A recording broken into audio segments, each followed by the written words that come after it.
ini parah nih. Makin hari statement dari Roy Suryo ini seperti statement orang tolol yang nggak sekolah. Roy Suryo minta kasusnya dihentikan. Wah, enak sekali ya. Udah mau masuk persidangan, dia minta dihentikan. Nah, berikut ini tanggapan dari pihak kepolisian dan netizen sehubungan dengan permintaan Roy Suryo untuk menghentikan kasusnya. Memang Roy Suryo ini akhir-akhir ini omongannya ngaco ya. Jadi tidak terkendali. Nah, bagaimana tanggapan netizen? Kita ikuti video-video berikut ini. Isu lain, Roy Suryo, Dr. Diva minta kasus pencemaran nama baik ijazahnya Jokowi dihentikan, itu bagaimana? Saya tanya kembali, alasannya untuk dihentikan kenapa? Saya tanya balik, ya kan? Iya. Saya tanya balik, apa alasannya untuk dihentikan? Baca tentang aturan perundang-undangan yang ada. Kalau ingin RJ, baca ketentuan yang sudah dilakukan Pak Rismon seperti apa, yang dilakukan dulu Pak Egy Sujana.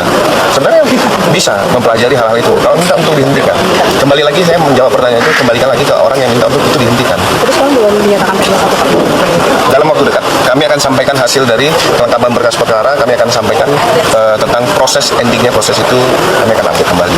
Makin hari statement dari Roy Suryo ini seperti statement orang tolol yang nggak sekolah ya. Dia ini sekarang membicarakan ritual-ritual tradisional Nusantara yang dilakukan oleh Bapak Jokowi, Presiden ke-7 katanya. Dulu, kalau mau diingat-ingat, dia ini pernah dipenjara pasal penistaan agama yang dia membuat wajah Pak Jokowi di stupa gitu ya, artinya dia menistakan Buddha. Lalu hari ini dia telah menistakan ada tradisi Nusantara dengan dia mengolok-olok seolah-olah itu adalah klinik dan mistis, dan seolah-olah itu adalah perbuatan yang tidak baik, ritual-ritual itu gitu. Bahkan ketika dia mengatakan air suci, di mana kita tahu sendiri ya, itu adalah tirta. Jadi aparatur negara maupun para akademisi, tolong deh si Roy Suryo ini cepat-cepat ditangkap di penjara kayak dulu lagi. Ini bukan tentang ijazah Pak Jokowi, tapi ini udah pembodohan terhadap generasi muda serta kaum intelektual akademisi.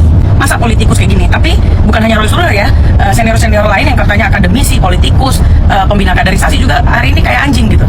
Roy Suryo dari awal dia sadar bahwa dia tidak memiliki bukti bahwa Pak Jokowi menggunakan ijazah palsu. Dari awal dia melakukan tuduhan itu karena dia berharap dan dia yakin bahwa Pak Jokowi tidak akan mengambil langkah hukum. Itu yang Roy Suryo tahu dan sadari dari awal. Egy Sujana sama. Egy Sujana tahu bahwa dia tidak memiliki bukti Pak Jokowi itu ijazahnya palsu. Dari awal dia tahu. Tapi dia sama seperti Roy Suryo berpikirnya bahwa tidak mungkin Pak Jokowi akan mempidanakan dirinya. Karena seperti yang sudah-sudah banyak yang memaki, memfitnah Pak Jokowi gitu misalnya ya. Yang dilakukan oleh Roy Suryo dan Egy Sujana awal-awal itu kan asumsi ya, asumsi. Makanya kenapa misalnya kayak Roy Suryo ini dia tidak pernah berani ya melaporkan Pak Jokowi ke pihak kepolisian dengan bukti-bukti dia yang ada. Kenapa?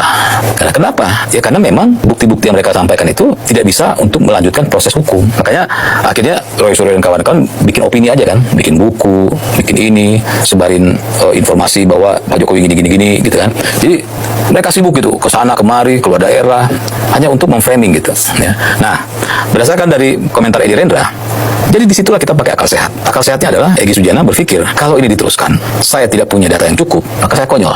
Begitupun Roy Suryo punya pemikiran yang sama. Yang membedakan adalah Egy Sujana gunakan akal sehatnya. Oke, sebelum terlanjur, saya harus hentikan ini. Roy Suryo mau seperti itu, tapi dia tidak punya nyali seperti Egy Sujana. Dia tidak mau dihujat oleh kelompoknya. Egy Sujana lebih berani, dia berani untuk dihujat. Sedangkan Roy Suryo dia tidak punya keberanian untuk dihujat, tapi dia ingin bebas. Makanya kalau Edi Rendra lihat potongan wawancara itu, saya lihat di sebuah podcast, Roy Suryo mengatakan bahwa dia memang berharap ada restoratif justice. Artinya apa? Secara akal sehat, Roy Suryo tahu bahwa dia harus keluar dari sini gitu. Dia harus selamat karena ancamannya lumayan. Cuma dia tidak punya nyali untuk dihujat oleh kelompoknya. Nah, jadi kalau berjuang itu jangan konyol. Kalau benar itu perjuangan, maka dan buktinya jelas, sampai kapanpun pasti dia akan lakukan. Roy Suryo pasti akan bilang, saya tidak mau restoratif justice, saya tidak mau pengampunan, saya mau sampai ke pengadilan. Oke, saya laporkan Pak Jokowi. Tapi kenapa dia tidak mau sampai ke pengadilan? Karena dia tahu di pengadilan dia tidak punya bukti. Dia tahu dia nggak punya bukti, maka dia tidak berani laporkan Pak Jokowi. Ya, jadi jangan konyol. Ini bukan perjuangan. Ini adalah salah jalan. Baik Egy Sujana sempat salah jalan, baik Roy Suryo sempat salah jalan. Tapi Egy Sujana akhirnya menyadari dan kembali ke jalan yang semestinya, sedangkan Roy Suryo terus melanjutkan perjalanan ke jalan yang tidak seharusnya. Kita sudah melihat apa yang disampaikan oleh Roy Suryo dan Tifa, kita tahu apa yang jawaban UGM, kita tahu bagaimana jalannya pengadilan, kita tahu bagaimana Baris Krim menangani ini, kita tahu. Kita sudah tahu lah kesimpulannya, kalau kita punya rasionalitas sudah tahu. Apalagi saya tidak pernah melihat ada sebuah penelitian dilakukan tuh lalu diteriak-teriakkan. Saya baru lihat sekarang ini hasil penelitian ilmiah. Saya baru dengar sekarang nggak ada penelitian itu lalu dikampanyekan tiap hari dan tidak tahu metodologinya kecuali teknologinya yang dijelaskan. Nah, ini yang paling heboh. Ketika menjadi legend ini. Masuk gorong-gorong. Ya, sampai sekarang banyak orang menyesal. Kenapa ketika dia masuk nggak ditutup gorong-gorongnya? Tutup matamu itu ya. Karuan kon mlebu tak pandemi pisan. Tuk. Rakyat Indonesia wis belenek nonton raimu iku, kowar-kowar terus. Ya ngene iki lho. Ngene kok sampe dadi menteri lho, ya apa biyen SBY iku. Wong nyolong panci. Bekasi napi. Ngono karo golongane lho iso sih dipercaya congore iki. Anyen congor bangsat iku. Cuk. Pak Peter Gonta juga mengatakan bahwa apa? Mau ijazah itu asli atau palsu, kalaupun asli, Jokowi tetap kemudian menyengsarakan rakyat. Sudah 13 tahun sejak orang pertanyakan pertama kali tahun 2013 tidak ditunjukkan kepada kita semua. Ditunjukkan kepada media saja, tidak boleh difoto, tidak boleh dilihat, tidak boleh dipegang, apalagi diperiksa. Jadi itu kebohongan besar. Dan masih ada lagi, kita tidak akan berhenti. Kalaupun bapaknya ini, si Joko Widodo ini kemudian hanya kesalahannya tidak memiliki ijazah atau ijazah. Jadi sayang. Anaknya lebih Ibu sayang kalau orang kayak Roy Suryo ini harus hilang dari media sosial ya, karena nggak rame guys ya. Pantesan Pak De Jokowi itu dia diulur-ulur ya sampai beberapa tahun karena buat menghibur masyarakat guys ya. Buat badut aja ya guys ya. Karena kenapa ya? Masyarakat buat perlu hiburan ini. Tapi yang paham dengan masalah ini pasti masyarakat itu menertawakan Roy Suryo dan kawan-kawan ini guys ya. Coba lihat di setiap aksinya nih itu begitu serius ya. Saya sendiri ngelihatnya pegel guys ya. Sampai ke Monas, sampai berteriak-teriak, aduh, sampai ada lagi ibu-ibu itu yang halal darahnya Jokowi, astagfirullahaladzim, sampai kayak gitunya guys ya. Ya karena mereka dibayar guys ya. Tapi kalau yang di bawah-bawahnya itu yang ikutnya paling 50.000, 100.000 lah ya guys ya. Tapi kan mendingan kerja lah ya, biar logikanya kepake kan gitu, jangan ikut-ikutan mereka kan gitu guys ya.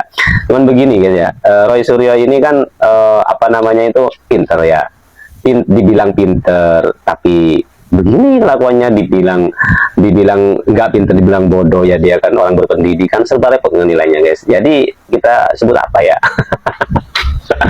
Aduh. Kalau kita menyimak pernyataan dari pihak kepolisian, kasus Roy Suryo ini akan tetap berlanjut.